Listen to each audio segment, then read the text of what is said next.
I'm going to be interviewing Sheriff Steve Tompkins, so let's just jump into the first question. Okay.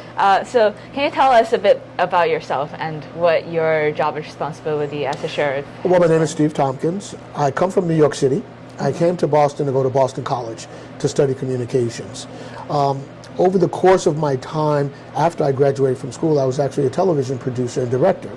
And in 2002, my predecessor, African-American female that I was a college classmate with, called and asked if I would come to work for the Sheriff's Department as her Director of Communications.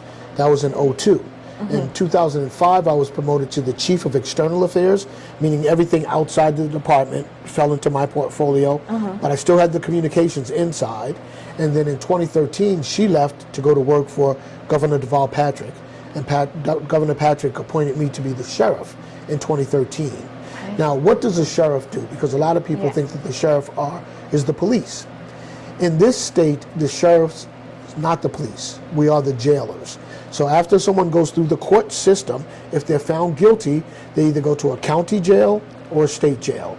I'm a county sheriff, meaning if your sentence is 2.5 years or less, you come to a county facility. On average, men are with us 12 months, ladies are with us 6 months. If your sentence is 2.5 years or more, then you go to a state facility. And 5, 10, 20 years, life, you go to a state facility. Right. And so as the kind of jailer, warden, whatever you want to call it, my job on a day in and day out basis was called care, custody, and control. And when I talk about that, I explain what custody means. If you look up the word custody, there's two meanings. The first is imprisonment. And clearly, if people with me, they are in prison. The second is guardianship. And that's really where I lay my hat. That's where my administration goes. Because there are a lot of people that are with us that have substance use problems and mental health problems. But for those two things, probably wouldn't be in jail. But because, if you've got a substance use problem, you're trying to feed that addiction, so you might steal money or do some things like that. That'll get you in jail. And if you have mental challenges, you might do some things and you'll go to jail. So I talk to legislators a lot about the fact that they need to put more money into facilities outside of a correction facility to have beds for mental health use, substance use. And so we have a whole host of programs that really not just deal with mental health and substance use, but how a person can get better, how they get back up on their legs, how they can heighten their station in life so that they don't come back to jail. Yeah. So was there a moment where you sort of realized that this is what I want to do, being a public servant? Especially, I guess, being a sheriff, witnessing a lot of people who are not wrongly convicted, but were sent into jail for the reasons you said above. So in 2002, 2002, when I was recruited by my predecessor, she called me 3 times. And the first 2 times I said, no, I don't want to go to work in a jail. I'd never been in a jail, so I wasn't looking forward to going to a jail. The third time she called, she asked me to come and visit her. And I did. And she said, look, I want you to visit the people in the communications department, because that's where I would be working if I took the job. So I went to the communications department. I visited with the people there. They took me on a tour of the facility. And they took me to a unit, which is a housing unit where people are housed. And I was standing on a tier, which is like a balcony. And I'm looking out over this balcony, and all I see is black and Latino men. A couple of white guys, but mostly black and Latino men in this small space. They were all crammed together. And I thought to myself, I thought 2 things. The first thing I thought about was the Middle Passage, when Africans were taken away from Africa to go around the world, basically, to help build other empires. And they had all these people in the belly of these ships, all crammed together. That was the first thing I thought about. The second thing I thought was, I'm going to take this job. Because I'd been reasonably lucky in life. I had caught a couple of good breaks. I felt it was my time to give back, and to help out. And so when you talk about what was the deciding factor for me to enter public service, that was the moment when I just said, you know what, I want to be a part of the solution. I want to address this problem and see what we can do about keeping people out of jail. Right. And, talking about sort of when you look onto sort of all the people in imprisonment, you see black and Latino men. How does, I guess, being a black man affect you in not only deciding to become a public servant, but also sort of continuing the work and on the daily basis? So on a daily basis, I probably have over 1,000 people that are incarcerated at my facility. 65% of that population is Black or Latino. Something's wrong with that, particularly when you look at the demographic of the Commonwealth of Massachusetts, where that same demographic is about 18%. How do you get 65 out of 18? Right. And what you get what you get is some sort of injustice, some sort of just racism, some sort of inequity. You see, there should not be that many Black and brown people in jail, particularly if they're there for substance use or have mental health challenges. And so I have an affinity to that group clearly because I'm a Black man. You know? And but beyond that, I'm also a person that believes that if you've done wrong and you have to pay your debt to society, well, that's fine. But if you have certain challenges, like I've mentioned earlier, you shouldn't be in jail. Let's work to keep people out of jail. Let's work to have our children not fall into the juvenile justice system, because that's kind of a direct shot to the adult correctional system. Exactly. How do we work to keep ladies out of jail? And a lot of the ladies that are in jail are there because of some form of domestic violence, you know, and so you have to, or they've been carrying like weapons or drugs or something for their boyfriends or their husbands. They get caught, they go to jail, and the guy is who knows where, you see. And so we as a society have to be better than that. We incarcerate far too many people in this country, you know. Of the top 3 industrial nations on the planet, we incarcerate so many more of our citizens. We have to do something about that. And so on a day in, day out basis, it's not just about Black or Latino, it's about everybody. You know, I want to work towards keeping everybody out of jail. Now, there are bad actors, and there are some people that should be in jail, you know, but there are a lot that shouldn't be. Right. And I noticed that domestic violence is very high up on your sort of platform. Can you explain why that was? Well, because, you know, when you are a person that has been subjected to constant beatings, a person who's been taken advantage of, a person that can't fight for themselves, there's something wrong with that, and somebody has to fight for those people, you see. And not just with women, but I also found out that there's a lot of domestic violence in the LGBTQ community. That something's wrong there, you know. And so you have to have advocates, I believe, that will work against that, to say no, this is wrong. And we need to strengthen programs to make sure that people that have been preyed upon aren't preyed upon, or understand what to do when they are preyed upon, you see. But there's a fear factor that's the kind of the underlying thing there, you know. And people sometimes are too afraid to either strike back or talk back, but then they get in trouble. And so what we try to do is to educate people about domestic violence and give them some sort of insight into how they can help themselves and where they can find other agencies that can also help them before they get into like a real bad situation. Yeah, right. And talking about advocacy and sort of people getting preyed upon, I have to ask you about hate crimes. You know, that has been sort of increasingly on the rise in the past couple of years. What is your take on So, it? you know, here's the thing. When you talk about hate crimes, either towards women, towards kids, towards the Asian community, towards Black Americans or Latinos, there's something wrong with that for this reason. I believe that our differences are our strengths, meaning that if you or I, if we looked alike and spoke alike and thought alike all the time, it would definitely just be boring, frankly. And I think that when you have different cultural avenues to travel, you learn more about yourself and you learn more about the world that you live in. And so we really work against having these hate crimes. In other words, we really want to work with the police and our federal law enforcement agencies to say that this is something that should not happen. You know, I mean, people come to, particularly immigrants, people that come to this country, they're looking for a better life. You know, who knows what the situation was back in their home country, but they're looking for a better life, or they just want to change. They shouldn't be preyed upon because of that. And that happens, you know. And there are a lot of people that feel that, you know, America is theirs, not to be shared. You know, Yeah. that is probably one of the most ridiculous things I've ever heard in my life. And so to get mad at people because they look different or sound different or speak different, I just think is the wrong thing. Like when COVID first came about, Right. and people said that it came from an Asian country, then Asian people really there was an uptick in their number Right. of hate crimes towards Asian people, people that had nothing to do with that, you know. And so you're gonna beat them up. You're gonna take their belongings because they come from a nation where this disease may have started, may not have started, but may have. Yeah. And you're gonna take advantage of that and say, I'm going to take out my anger on this person when they've had nothing to do with that. I think is something wrong with that. Yeah, and so, absolutely. you know, my heart goes out to, you know, the Asian community, the Black community, the Latino community, you know, to women, particularly when you talk about human trafficking.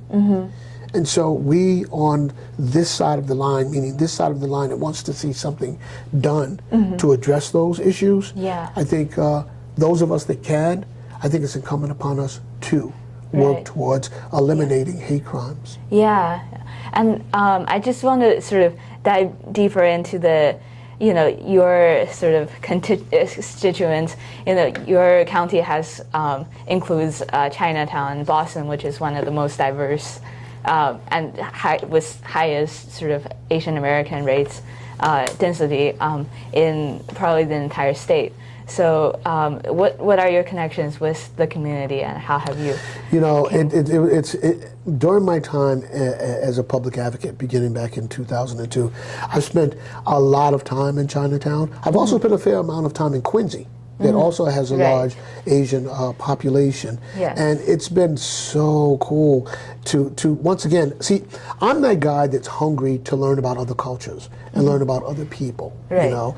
And so, like last weekend, we had the August Moon celebrations here, and there were a lot of delegations from around the globe, and I got to meet some people from Taiwan, which is really cool. You know, I've never been to Taiwan, and so I could ask questions about their homeland, and they would educate me. You know, and we found that there were some differences, but there were some similarities. You see, how would I have known that if I didn't have that opportunity to speak to them? You know, and the Chinatown here in Boston is tightly knit. It's a dense, kind of small area, you know, and so it's easy to get around. I come from New York City, and I used to spend a lot of time in Chinatown, in New York City, because, you know, there were great restaurants there, there were great shops there, and when I was growing up, Bruce Lee was like a big movie star, you know, so we would go down to Chinatown to see those Asian movies, and so it was cool, you know, and so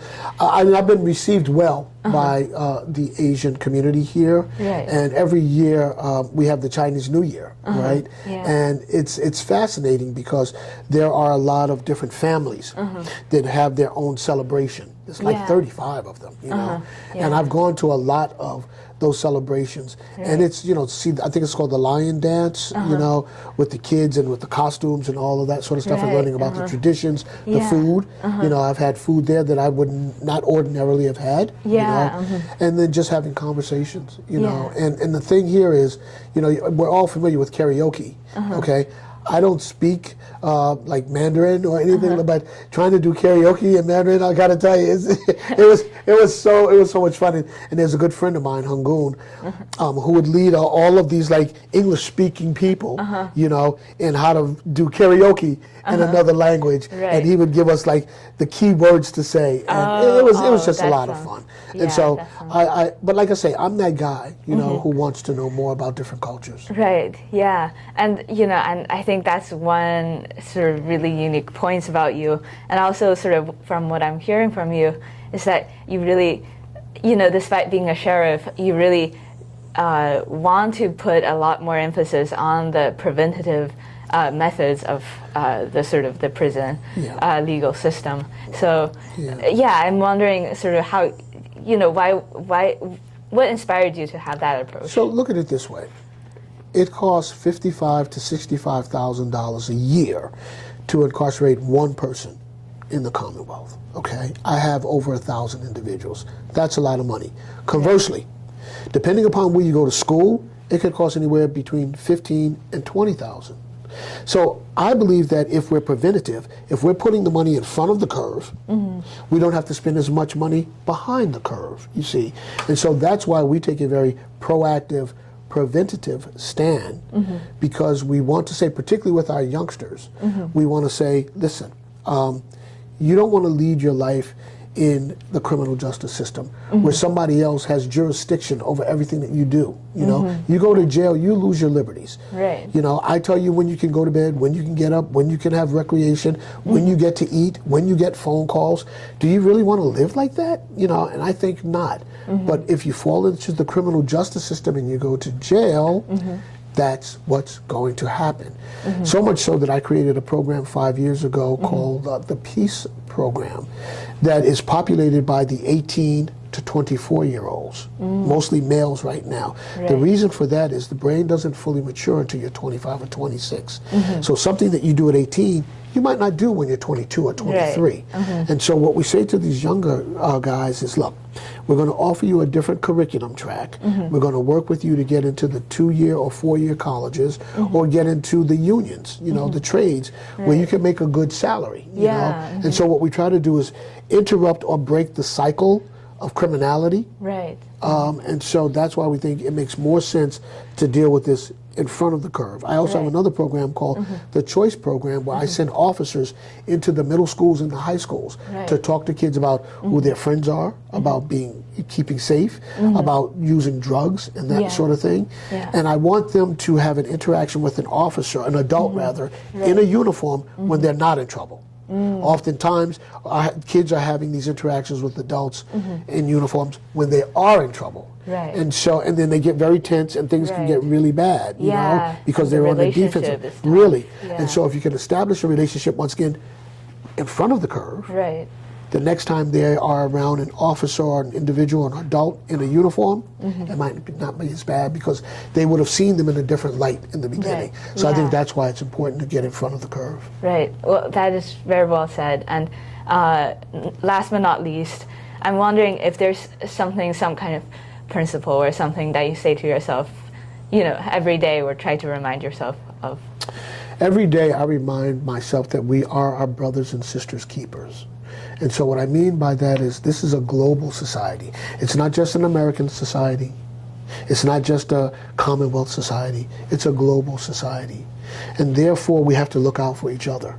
And if we forget that, if we forget to look out for each other, then it's going to devolve into ruinization. It's going to become a really bad thing. In America, we say this is the government of the people, by the people, for the people. For the people. And so we have to remember as public advocates that we're working on behalf of other people, not for ourselves, you see. And so that's what I tell myself every day when I'm going to work, when I leave my house. I'm leaving my house saying this is not about Steve Tompkins. This is not about the sheriff. This is about all of the people that Steve Tompkins serves as the sheriff. And I think that's what gets me through my day. Hello, my name is Steve Tompkins, and I am the Sheriff of Suffolk County. Suffolk County is comprised of Boston, Chelsea, Winthrop, and Revere. I enjoy this job because I think it's so important to be able to reach out to my neighbors and to those that are visiting the Commonwealth to say, look, there's a way to have fun, there's a way to work, there's a way to get things done without falling into criminality. And once you fall into criminality, really bad things happen because when you get into the criminal justice system, it's hard to get out of the criminal justice system. If you look at my charge, my mandate is called care, custody, and control. And I take the time to talk about what custody means.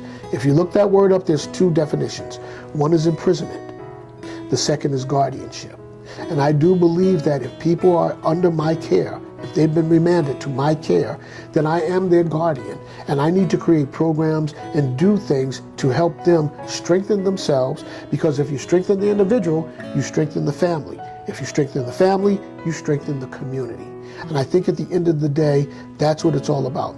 We have to always remember that we are our brothers and sisters keepers, and doing the right thing, helping our brothers and sisters, is the rent that we pay to be citizens on the globe. Once again, my name is Steve Tompkins. I am the Sheriff of Suffolk County. I am on the ballot this year. Election day is September 6th, and so I humbly request your vote to continue to do the work that I love. Thank you so very much.